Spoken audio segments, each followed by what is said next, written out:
she said her secret was wholly filling. The bones told another story.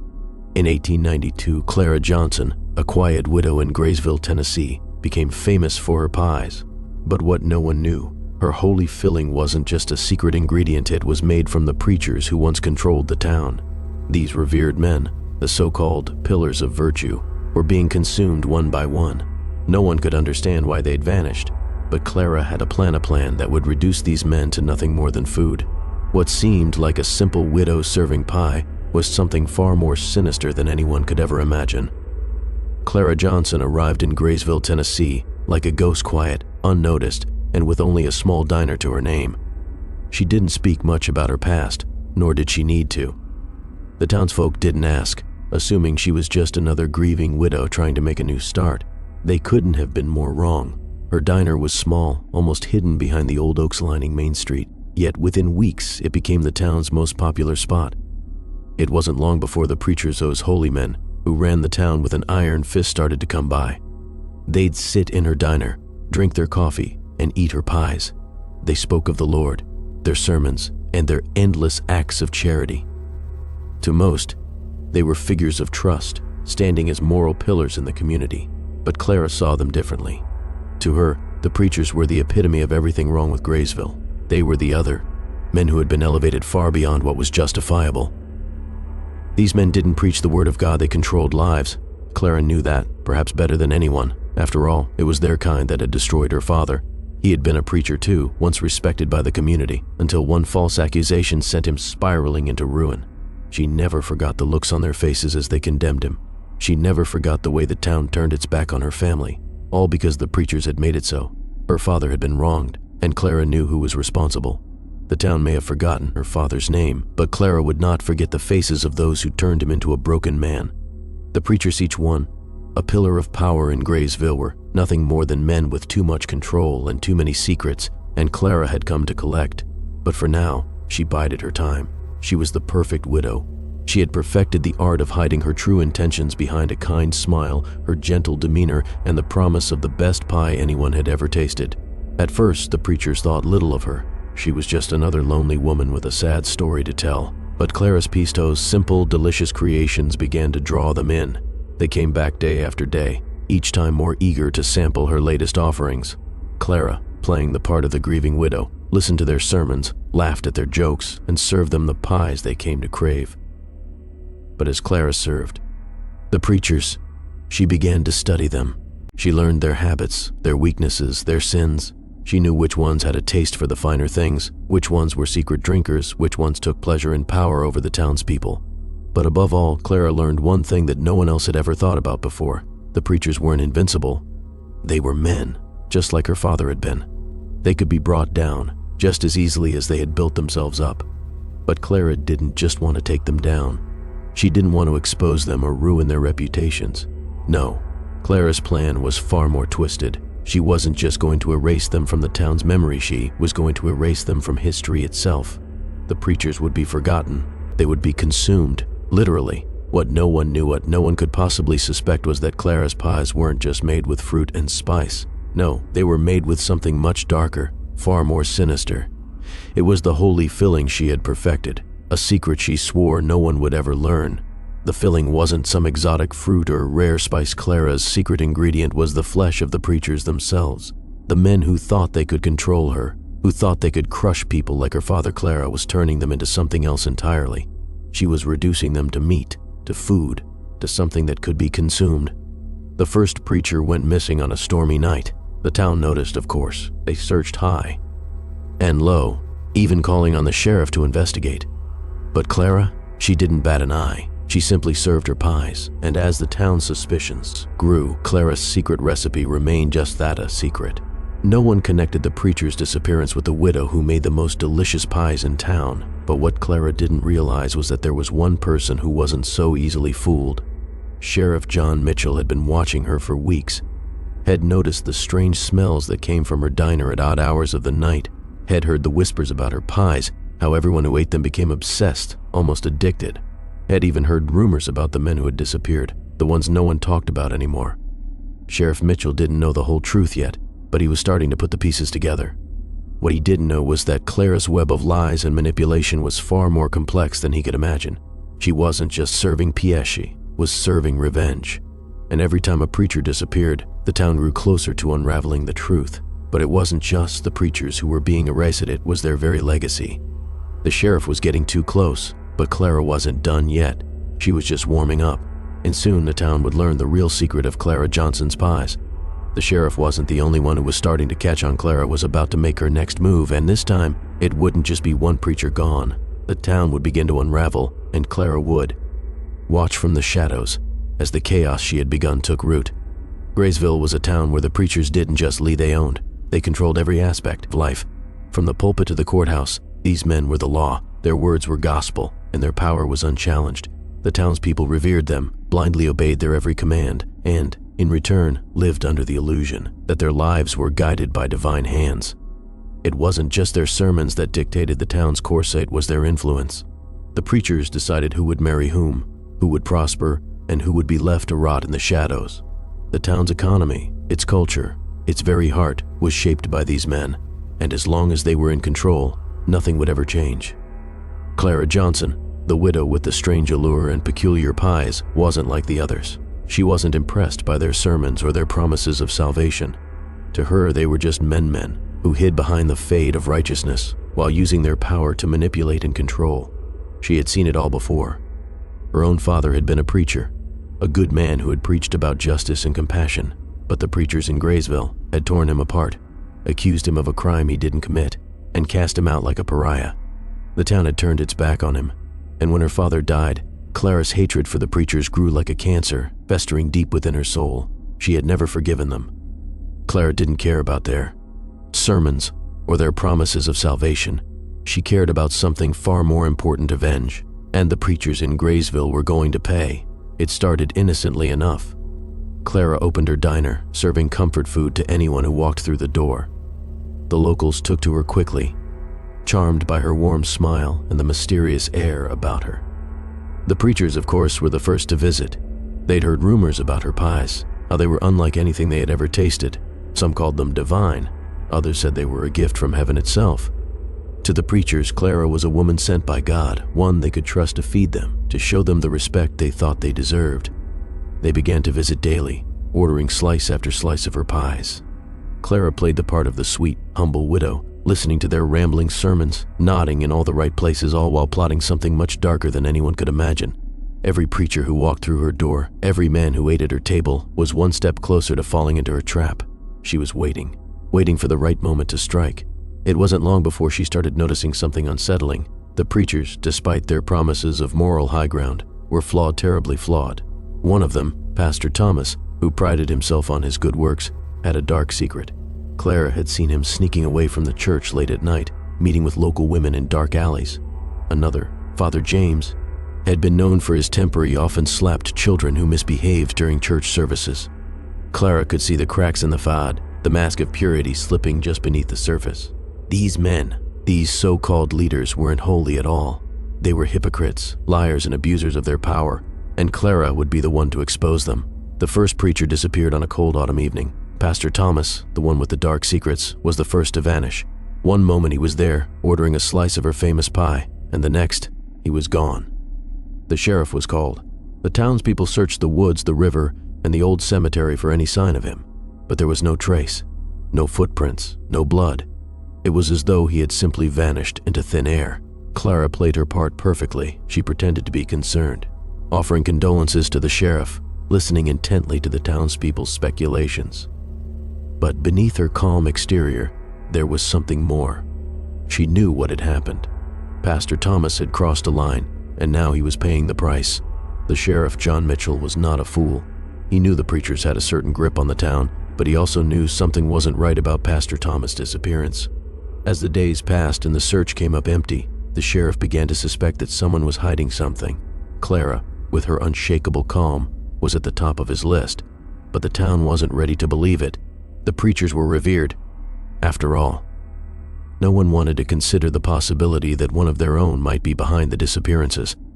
Clara, for her part, was biding her time.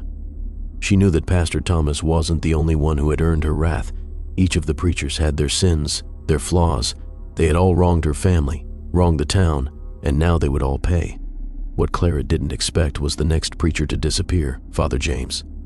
This time, the town's suspicion was starting to turn toward her, but still, no one had concrete evidence.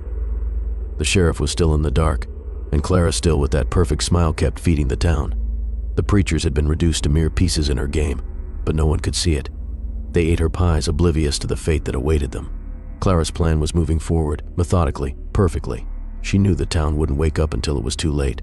They were too comfortable, too addicted to their own beliefs, too loyal to the preachers. They wouldn't understand what was happening until they were the ones left to face the consequences. But then, there was something else of something that Clara hadn't accounted for. As Father James disappeared into the night, the sheriff began digging deeper. He found something odd at Clara's diner.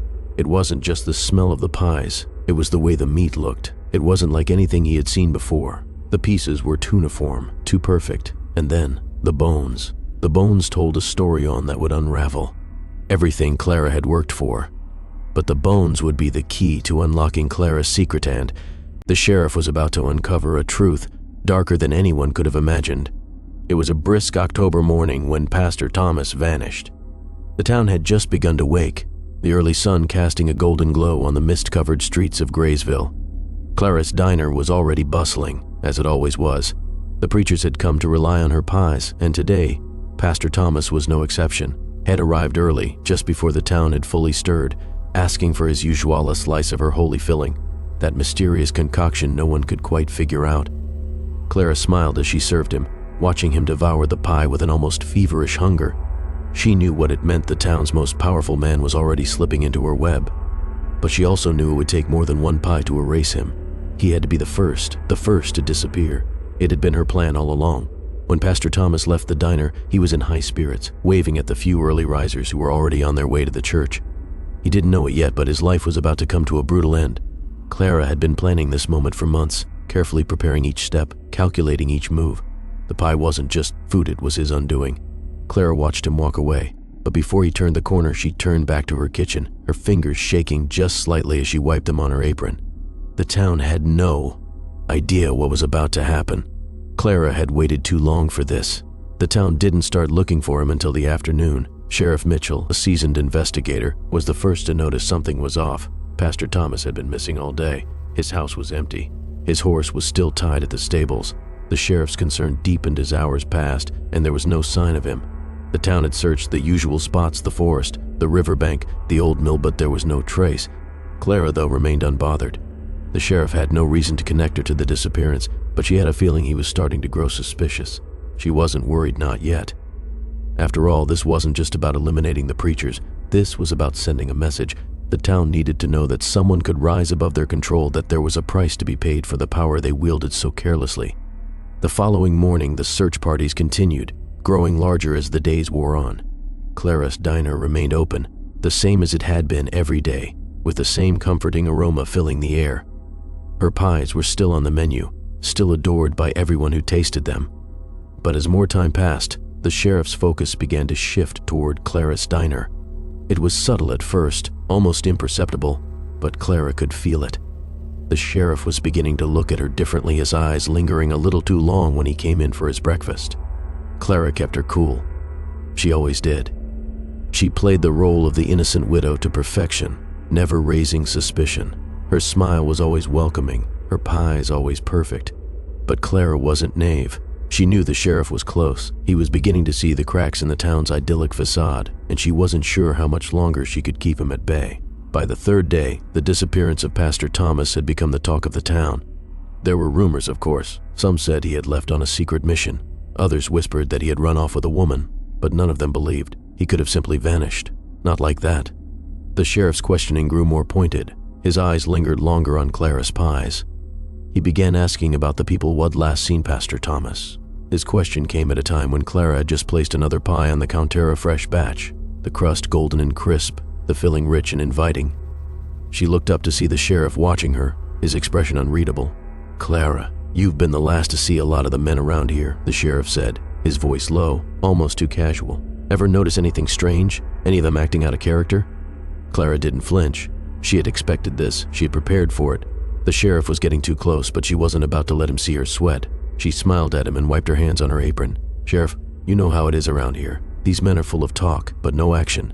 Always got something on their minds never could keep track of it all." The sheriff didn't press further, but Clara could see the doubt in his eyes. He wasn't convinced. He was starting to connect the dots. The next time he left, Clara's heart raced, but she calmed herself. The game wasn't over yet. It couldn't be. That afternoon, the second preacher, Father James, came in for his usual.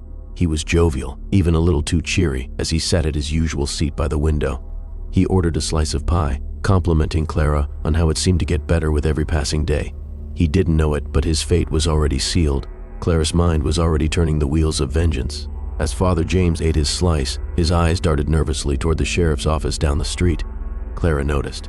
He had heard the rumors too. He knew something was wrong.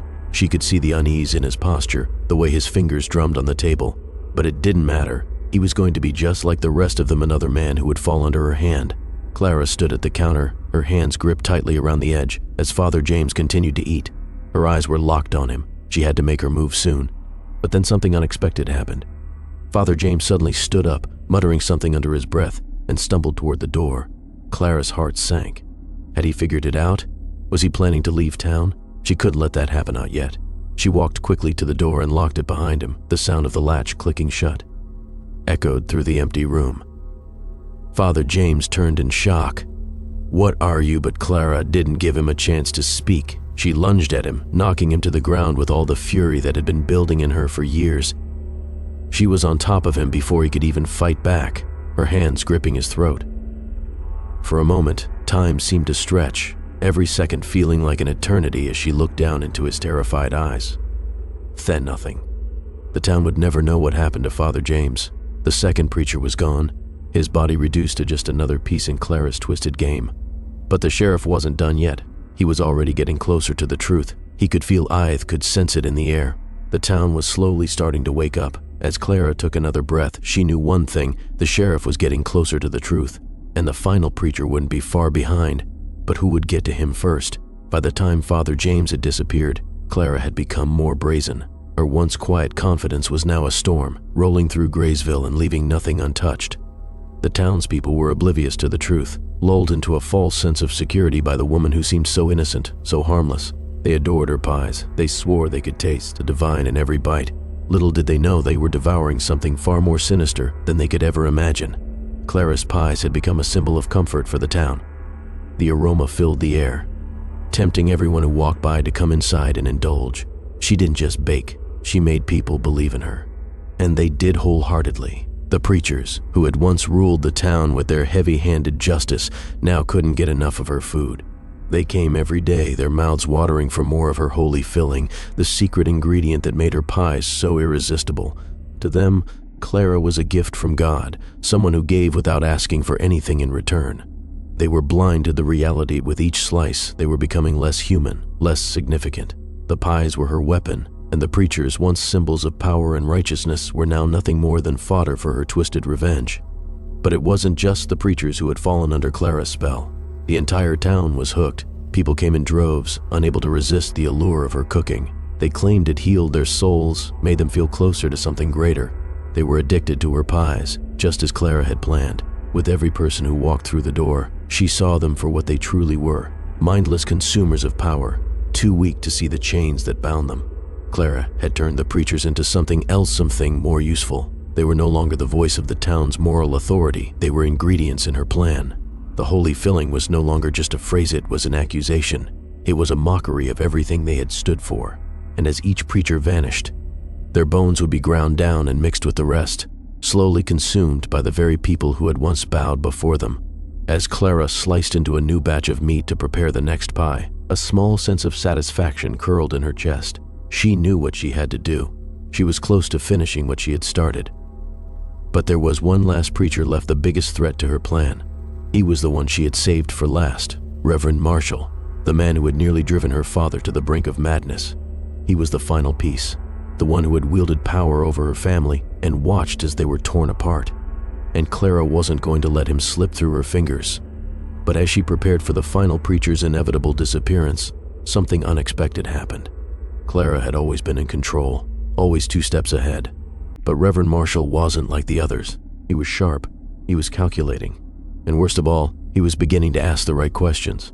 It had started small little things she had noticed during his visits to her diner. He would stare at her with a keen, searching look. He had stopped ordering the pie as often, becoming strangely aloof. Then one day, while sitting across from Clara, he had asked her the question that sent a ripple of unease through her. "What's in your pies, Clara? They taste different, almost too good to be true." Clara smiled politely, as she always did, but the hairs on the back of her neck stood up. She hadn't been prepared for this. The preachers had always been too distracted to care about the details, too drunk on their own self-importance to question the obvious. But Reverend Marshall was different. He was methodical, cautious, and most importantly, he was not like the others. Clara had underestimated him. For the first time since her plan began, Clara felt the weight of doubt settle on her. What if he knew? What if he had figured out the truth? The bones of the other preachers were hidden in the back, ground down to nothing. But she couldn't shake the feeling that something was about to happen that she couldn't control. That night, as Clara prepared the next batch of pies, the sheriff came into the diner. Sheriff Mitchell had been quiet for days, but tonight, he was different. His eyes were sharp, his gaze unwavering as he sat down at the counter. "Clara," he said, his voice low, "I need to talk to you." Clara froze. This was it. The walls were closing in. "I've been going over everything," the sheriff continued, "and I can't shake the feeling that something's wrong around here. There's more to these disappearances than I've been told." Clara forced a smile. "Sheriff, you're worrying yourself. People leave all the time. Sometimes they just disappear." The sheriff didn't look convinced. "I've heard rumors about your pies, about the people who have gone missing." He leaned forward, his face inches from hers. "And I don't believe in coincidences." Clara's heart raced. The sheriff was on to her, but he didn't know the full truth. Not yet. He was getting too close for comfort, but Clara knew that she had to keep her calm, to hold her ground. "You should be careful with rumors, Sheriff," she said smoothly. "People talk about all sorts of things, you know how it is," but the sheriff wasn't backing down. He reached into his coat pocket and pulled out a small, grimy piece of cloth stained with something dark and unfamiliar. "What's this?" he asked, holding it up. "It was found near the river, just beyond your diner. I think you know what it is." Clara's blood ran cold. The piece of cloth was a torn section of the preacher's robe. She had thrown it into the river to get rid of the evidence after the last preacher disappeared, but it hadn't worked. This was the tipping point. If the sheriff kept pushing, the truth would come out, and she wasn't ready to be caught. Not yet.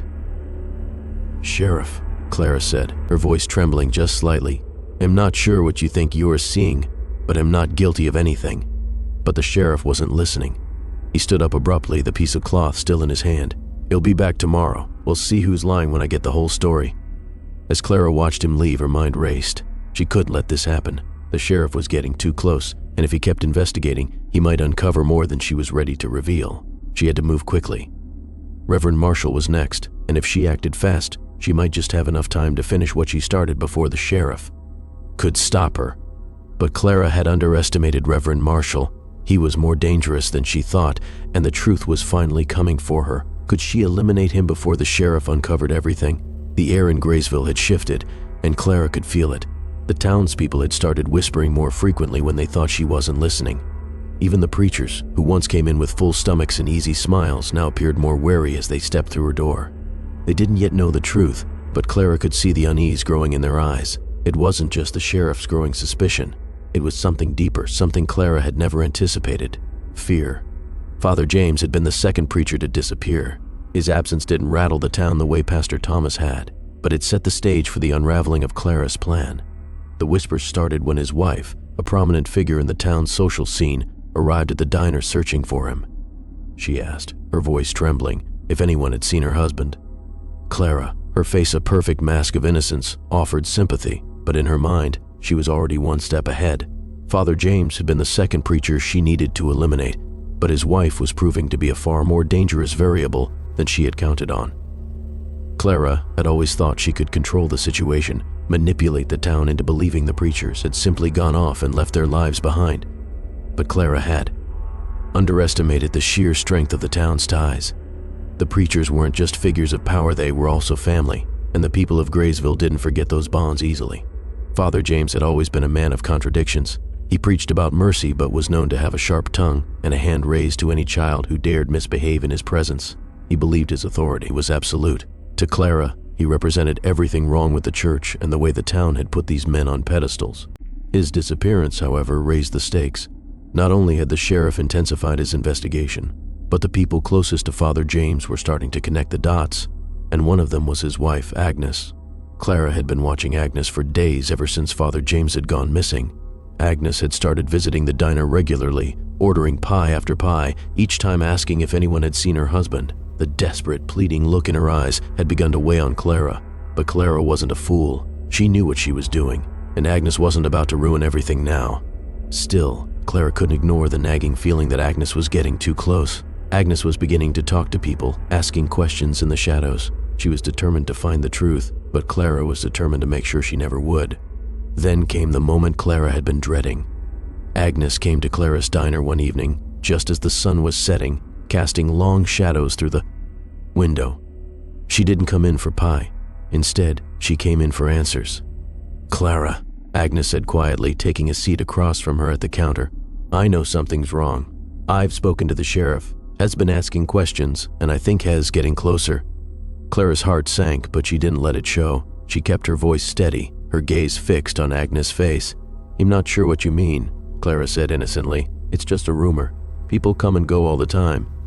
Agnes shook her head, her face pale with fear and frustration. "No, you know something. I can feel it. My husband didn't just leave. He never would. You knew him better than anyone else in this town. You have to know what happened." Clara's mind raced. She had never planned for this kind of confrontation. Agnes had been quiet, hiding in the shadows, but now she was asking the questions Clara had hoped would never be asked. Clara couldn't let this go on any longer. Agnes couldn't be allowed to uncover the truth knot when everything was so close to falling into place. Suddenly, Clara's mind snapped into focus. She had done worse than this. She had eliminated those who had wronged her without hesitation. Why should Agnes be any different? She could easily make her disappear. It would be clean. It would be quick. But just as Clara was about to make her move, something unexpected happened. The door to the diner opened, and the sheriff walked in. Sheriff Mitchell had been investigating Father James' disappearance more vigorously than Clara had anticipated. Clara had hoped he would be distracted long enough for her to eliminate Agnes, but now everything was falling apart. The sheriff had grown suspicious, but he hadn't connected the dots completely. Not yet. But this sudden intrusion, this perfect timing, threw Clara into a state of panic. She quickly masked her fear with a smile, standing up and walking over to greet the sheriff. "Sheriff," she said sweetly, her voice a little too high-pitched. "What brings you here this evening?" The sheriff paused, his eyes flicking between Clara and Agnes, who had gone unusually quiet at the counter. "I'm looking for answers," he said slowly, "and I think I'm going to find them here." Clara's heart raced, but she kept her composure. "Answers? I'm afraid I don't know what you mean." The sheriff eyed her, his gaze piercing. "I think you do, Clara. I've been talking to Agnes. She's been asking questions, so have I. And I think you know what happened to Father James." For a moment, time seemed to freeze. Clara's mind was a whirlwind, but she couldn't let her panic show. Not yet. She had dealt with worse. She had controlled every piece of this game. This town, these preachers, they were all pawns in her grand scheme. And Sheriff Mitchell? He was just another obstacle in her way. Agnes stood up abruptly, her voice trembling with a mix of hope and fear. "Clara, please, just tell me where he is." Clara turned to her, a twisted smile tugging at her lips. "Has gone, Agnes. Has just gone. And you'll never find him."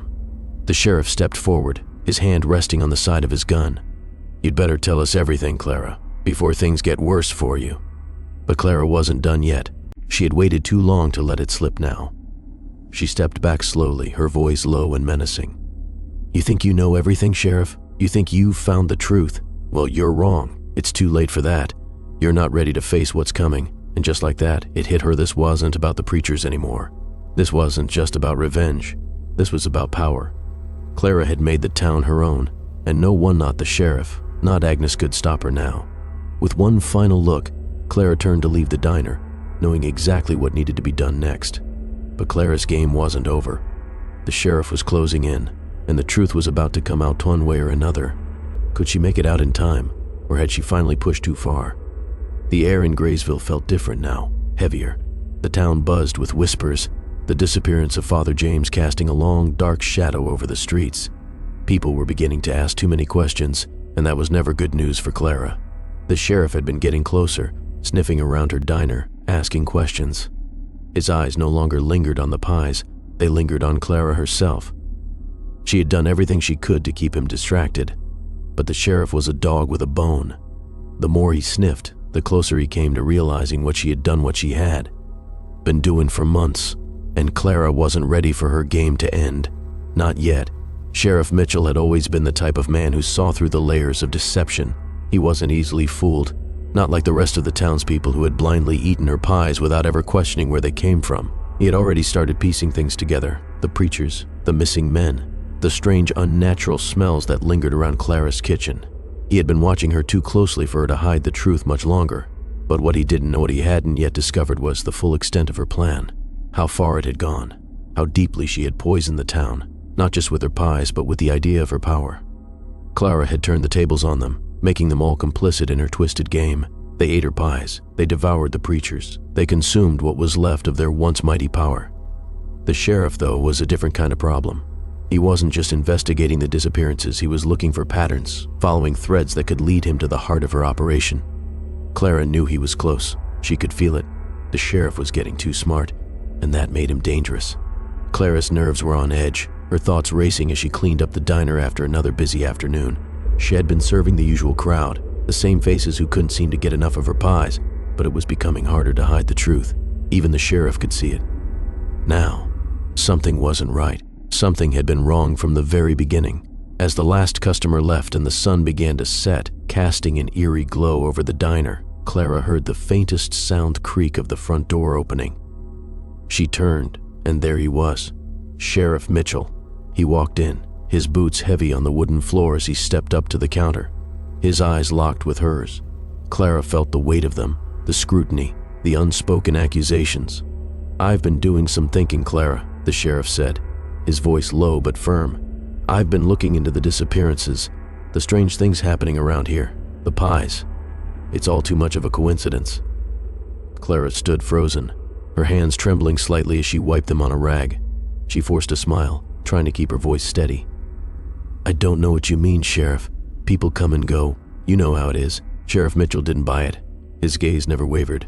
"I know what I'm seeing, Clara. People are disappearing. I can't explain it, but I know you're hiding something, and I know you've been involved." Clara's mind raced. She had to think fast. She had to keep him away from the truth, but she was running out of time. The sheriff was closer than ever, and there was no way to stop him if he kept digging. "I'm not hiding anything," she said, trying to keep her voice calm. "You're just grasping at straws. You can't blame me for something like this." The sheriff leaned in closer, his eyes narrowing. "I'm not blaming you yet, Clara, but I know you're hiding something, and I'm going to find out what it is." Clara took a step back, her heart pounding. She couldn't let him get any closer. She couldn't afford to lose control now. "You should leave, Sheriff. This isn't your business." The sheriff didn't move. Instead, he pulled out a small, crumpled piece of paper from his coat pocket. Clara's eyes flicked to it, and her stomach dropped. The paper was stained with something dark, something unmistakable. "You recognize this?" the sheriff asked, his voice low and dangerous. Clara's breath caught in her throat. She had hoped the sheriff wouldn't find it, but there it was, torn piece of cloth from Father James' robe. She had disposed of it in the river, thinking it was gone for good, but now it was here, in the sheriff's hands. It was a thread she couldn't afford to let unravel. "What's this?" she said, her voice a little too high-pitched. "You're grasping at straws, Sheriff. That's nothing." The sheriff wasn't convinced. "I found it near the riverbank, just outside your diner, the same place where Father James was last seen. You can't keep lying your way out of this, Clara. You're involved in these disappearances, and I'm going to make sure you pay for it." Clara's mind was spinning. The sheriff was getting too close, and she couldn't let him get any closer. She had to do something, anything to distract him, to keep him from figuring out the whole truth. But then, just as Clara was about to say something she hoped would throw him off the trail, the sheriff did the unthinkable. He grabbed her by the arm and pulled her toward the door. "You're coming with me," he said, his grip tight on her wrist. "It's time to end this. Time for you to face the consequences of your actions." Clara's heart raced. She couldn't let this happen. Not now, not when everything was so close. She had to act fast. There was only one way out. Without thinking, Clara twisted in the sheriff's grip, pushing him away with all the strength she could muster. He stumbled back, momentarily caught off guard. That was all she needed. With a quick glance toward the back of the diner, Clara darted behind the counter, grabbed a knife from the cutting board, and turned back to face the sheriff. Her breath came in shallow gasps, her pulse pounding in her ears. The sheriff was recovering, but she couldn't wait any longer. "You don't understand, Sheriff," Clara hissed, her voice sharp. "You've been poking around in places you shouldn't. Now you've pushed too far." The sheriff's eyes widened, but it was too late. Clara was already charging, the knife gleaming in the dim light. But Clara wasn't the only one who had underestimated the sheriff. In the end, the truth was about to come crashing down, and neither of them was ready for what was coming next. The town of Graysville had become a place consumed, not by the disappearance of the preachers, but by the insatiable hunger for Clara's pies. It was a strange thing, how quickly the town had become addicted to the very food that had, unbeknownst to them, been made from the bones of the men they revered. The smell of her pies wafted through the streets, drawing the townspeople in like moths to a flame.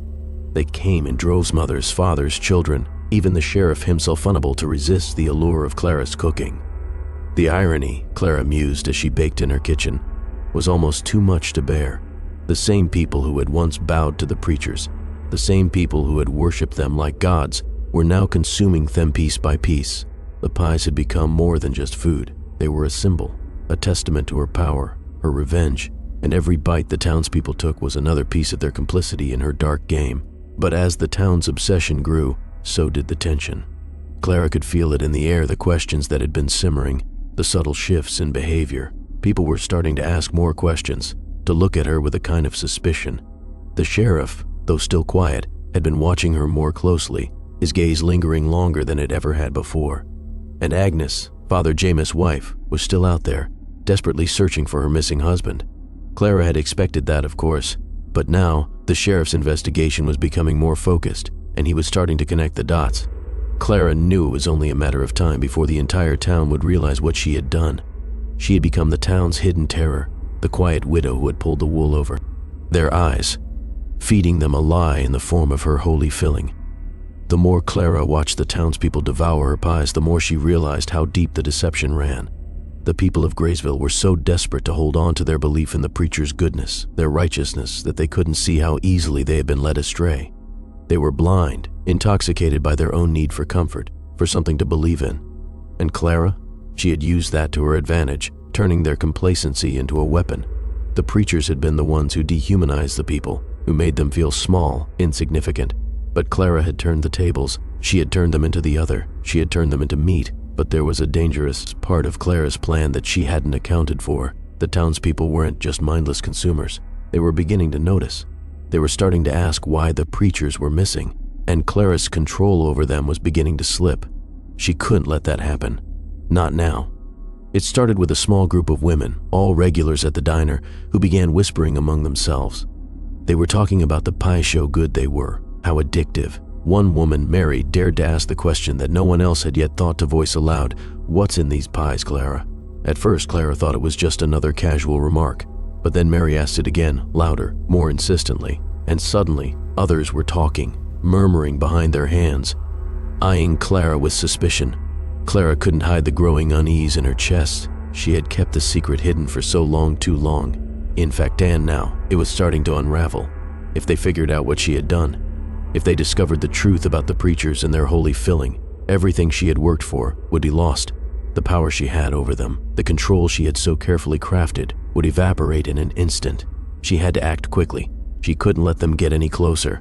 But then came the unexpected twist. Sheriff Mitchell walked through the door.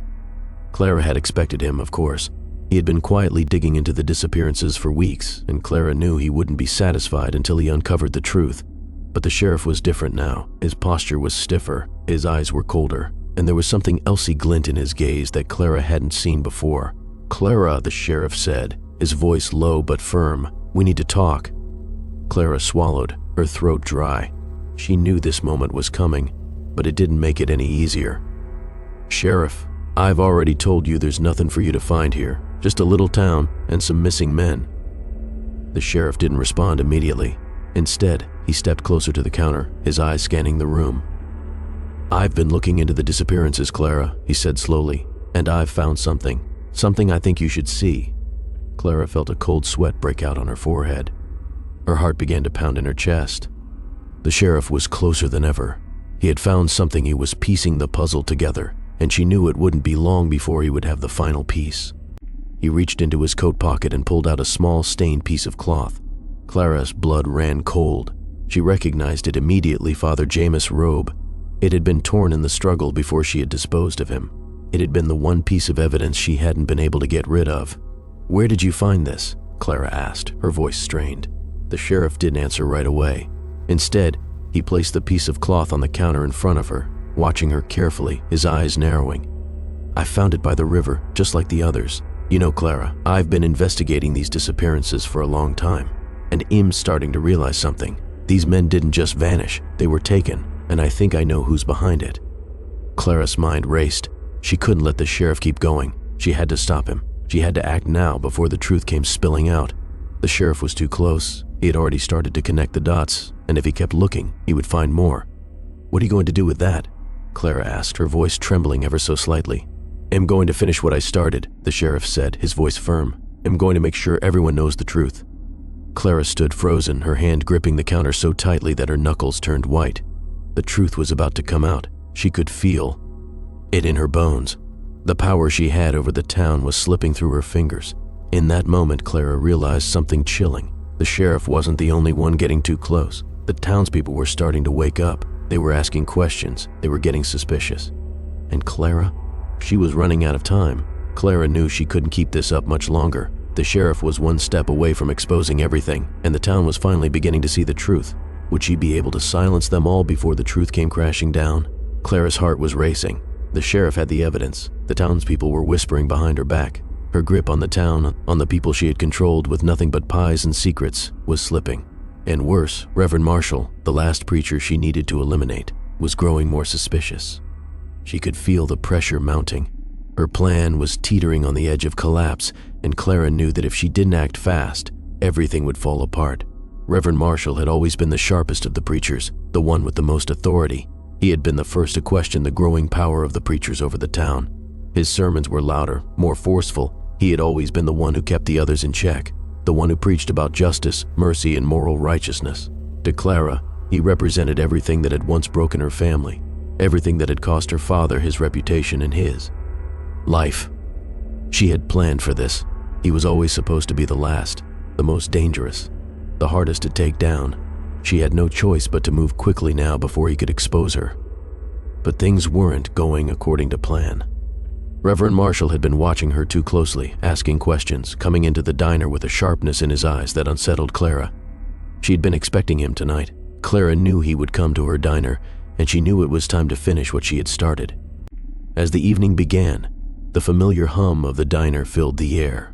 The clinking of plates, the low murmur of conversations, the rich smell of freshly baked peas-it was all the same as it had always been.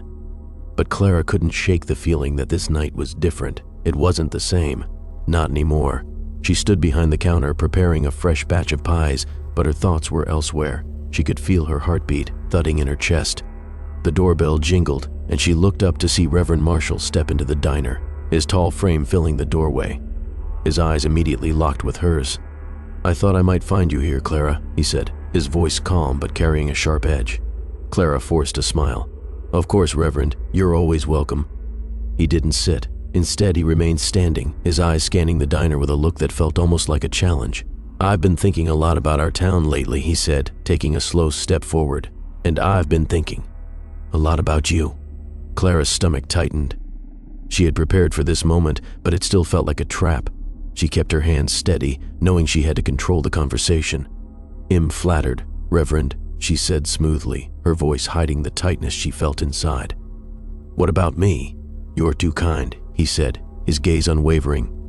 "But I wonder, Clara, how long you think you can keep hiding what's been happening in this town? I've been doing some digging of my own. I know what's going on." Clara froze, her breath catching in her throat. "What do you mean, Reverend?" "I know about the pies, Clara," he said, his voice low. "I know what's in them, and I know who's been disappearing. You can't hide the truth forever." Clara's mind spun. She had expected him to be suspicious, but this was different. This was a direct confrontation. She had to act. She couldn't let him walk out of here with the truth in his hands. "I don't know what you're talking about," Clara said, but her words felt hollow even to her. She could see the disbelief in his eyes, and she knew he wasn't going to back down. She wasn't sure if it was his faith in justice or his growing realization that he had been caught in her web. but Clara could see it in his face. He had already made up his mind. He was going to take her down, and she couldn't let that happen. Reverend Marshall took another step closer.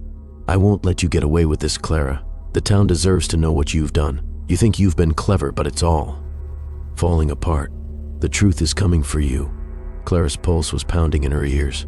She'd always been in control, always one step ahead, but now she felt cornered, trapped in the very web she had spun. The sheriff had already been sniffing around, and now Reverend Marshall was here, ready to expose everything. This was it, the final act. In a blur of movement, Clara grabbed the knife from the counter, her fingers shaking just slightly. She had no choice. If she let him walk out of here, the entire town would fall apart. The sheriff would find out. Agnes would find out. She would lose everything. "Reverend," Clara said, her voice low, dangerous. "You're right about one thing. The truth is coming for me, but it's not coming in the way you think." Before he could react, Clara lunged at him, the knife glinting in the dim light of the diner. He dodged her first strike, but Clara was fast. She swung again, desperation flooding her movements. She couldn't let him leave. She couldn't let him destroy everything she had worked for. For a moment, there was chaos. Reverend Marshall fought back, his hands grabbing for her, but Clara was fueled by a mixture of fear and rage. This wasn't just about survival. This was about making sure she remained in control. She had taken down the others, and now it was his turn. With a final frantic motion, Clara managed to overpower him. The knife went deep, and Reverend Marshall collapsed to the floor. His breath came in short, ragged gasps, his eyes wide in. Shock and pain. Clara stood over him, her chest heaving as she looked down at him. The truth was finally out. But it wasn't the way she had expected.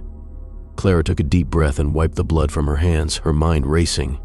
The preacher was gone, but she wasn't sure if it would be enough to hold off the sheriff or the townspeople. The stakes were higher than ever. She had killed the last preacher, but now the town had to face the consequences of her actions. But Clara didn't realize that the end of one game was only the beginning of another. The sheriff wasn't the only one who was getting closer to the truth, and the town was about to find out exactly what had been going on in their own backyard. Would Clara be able to escape this final reckoning, or would she face the consequences of her twisted plan? The town of Graysville was teetering on the brink. People had been whispering for weeks, piecing together bits of information, connecting the dots between the preachers who had vanished, the pies they'd consumed, and the woman behind it all. The realization was dawning slowly, but steadily something wasn't right. And Clara knew the moment the first person started to put the pieces together, everything would come crashing down. It was a warm afternoon when the tipping point finally arrived. The sheriff, who had been gathering evidence quietly, had finally pushed too far. Clara had been watching him, tracking his every move as he closed in on the truth. His investigation was getting too close, and it was only a matter of time before he would expose everything. But it wasn't just the sheriff she had to worry about anymore. It was the town itself. Agnes, Father Jameis' wife, had been relentless in her pursuit of the truth. She had noticed the strange pattern, the disappearances, the subtle shifts in the way people acted around Clara. Agnes had been coming into the diner for weeks, always asking about her husband, always pressing Clara for answers. Clara had tried to throw her off, to calm her with soft words and empty assurances, but Agnes was getting closer. It was only a matter of time before she realized the horrifying truth. That afternoon, Clara was behind the counter, slicing into yet another batch of pie. The pie wasn't just food anymore, it was her weapon. Each slice, each bite, was one more step in her plan to erase the past, to make the preachers into nothing more than a memory, a forgotten mistake. But as Clara turned to grab the fresh batch, she saw Agnes standing in the doorway of the diner. Her eyes were wide with a mixture of grief and determination. She stepped forward slowly, her hands trembling. "I know what you've been doing," Agnes said, her voice low but unwavering. Clara froze. The knife she had been holding clattered to the counter. Agnes' words hung in the air, heavy and suffocating. "You don't know what you're talking about," Clara said, her voice shaking slightly, though she tried to hide it. Agnes didn't flinch. She stepped closer, her gaze locked on Clara with a fierce intensity. "I know what's been happening. I know about the pies, about what's in them." Her voice cracked with the weight of her realization, but she held her ground. "And I know you're the one who's been killing them." Clara's heart raced, but she forced a smile. "You're wrong, Agnes. You're just confused." But Agnes wasn't buying it.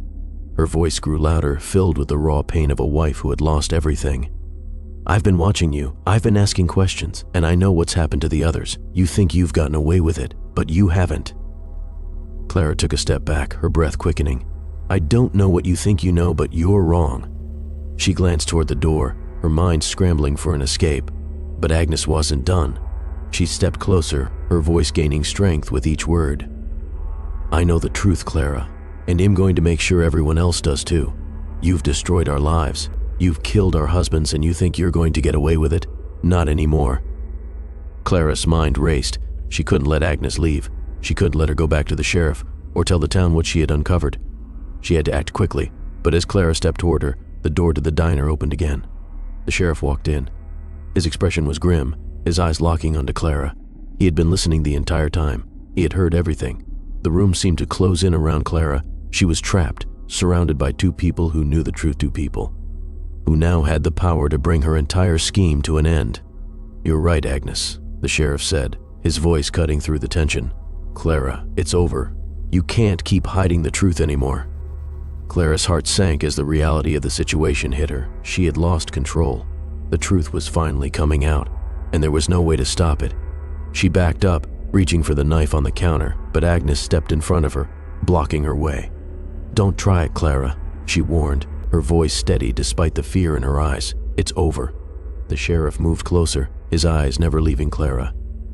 "You've taken so much from this town. You've turned everything upside down, and now you're going to pay for it. You're going to answer for the men you killed, for the lies you told, and for the way you've manipulated everyone here." Clara's mind was reeling. The walls were closing in. She had no way out. And in that moment, for the first time since this whole twisted plan began, Clara realized the truth. She had underestimated the power of the people she thought she could control. The town wasn't just her pawn to manipulate. It had a will of its own, and it had finally woken up. As Clara stood frozen, the townspeople began to gather outside the diner, drawn by the commotion. They had been listening, hearing the truth unfold for the first time. Clara could see the shock and horror in their eyes as they began to understand what had been happening under their noses. The truth, the one she had been trying so hard to bury, was now out in the open. The sheriff stepped forward, handcuffs in hand. "Clara Johnson, you're under arrest for the murder of Father James, Pastor Thomas, and the others, and for the crimes you've committed against this town." Clara didn't fight him. She didn't scream. She didn't do anything. She simply stood there, her heart sinking deeper with each passing second, knowing that her reign was finally over. The town had awoken. The lies had been uncovered. And now, Clara would pay the price for everything she had done. But as Clara was taken away, the question still lingered: how many others in the town had become complicit in her web? How many others had eaten the pies, knowing nothing of the horror inside? Clara was sitting in the back of the sheriff's carriage, her hands cuffed in front of her, her mind racing. The streets of Graysville, which had once felt like home, now seemed alien to her, cold and hostile. The townspeople were gathered in small groups watching her pass by. Some were angry, their faces twisted with disgust. Others were silent, their eyes filled with fear or confusion. Clara couldn't understand it. She had done what was necessary. She had taken the preachers down, eliminated the people who had wronged her, who had wronged her family. She had given the town a chance to break free from their shackles, but now it was all unraveling. She had lost control. The town wasn't hers anymore. As the carriage turned onto the main street, Clara saw the crowd. Outside the courthouse, it was larger than she expected, packed with people she had known for years. The townsfolk who had once adored her, who had gobbled up her pies, who had shared in her victory now. They were waiting for her to face judgment. They had finally seen her for what she was, the monster behind the mask. The sheriff led her inside, and Clara was forced to stand before the judge. His gavel slammed down, the noise echoing in the silence of the room. Clara's eyes scanned the crowd, looking for familiar faces. But all she saw were strangers. All she saw were people she had betrayed, people who now saw her as nothing but a villain. The trial was quick. Clara didn't say much. The evidence was overwhelming. The bones of the preachers were found, their remains ground into the pies, their bodies consumed by the very people they had once controlled. The truth was undeniable, and Clara knew there was no escaping it. The judge pronounced the verdict with cold finality. "Clara Johnson, you are guilty of multiple counts of murder, conspiracy, and the desecration of human remains. You are hereby sentenced to life imprisonment." Clara's heart sank. She had known this would happen. She had known that the truth would eventually come to light. But hearing the words out loud felt like a death sentence. The life she had built, the power she had so carefully crafted, had crumbled in an instant. And all that was left was the cold, hard reality of her actions. The sheriff's grip on her arm was firm as he led her out of the courtroom. The townspeople were still watching, still waiting for her to speak, but Clara had nothing left to say. She had spent so long convincing herself that she was in control, that she was doing the right thing, but now it was clear. She had become everything she had once hated. She had become the very thing she had sought to destroy. As Clara was escorted to the prison wagon, she felt a strange sense of emptiness. She had destroyed the preachers, but in doing so, she had destroyed herself. She had built an empire out of vengeance and rage, but now that empire was nothing more than ruins. The ride to the prison was long and quiet. Clara sat in the back of the wagon, her thoughts a jumbled mess. She'd been so sure of her actions. She had been so confident that the town would bend to her will, that she could control everything. But she had underestimated them. She had underestimated their need for justice, their desire to see the truth exposed, and she had underestimated the power of forgiveness. The prison loomed ahead, a cold, dark building that seemed to swallow the light. The iron gates creaked open as the wagon rolled to a stop. Clara was led inside, her steps slow and heavy. She was no longer the powerful widow who had controlled the town. She was just another prisoner, just another name on a list. As the guards pushed her into a cell, Clara heard the sound of the prison door slamming shut behind her.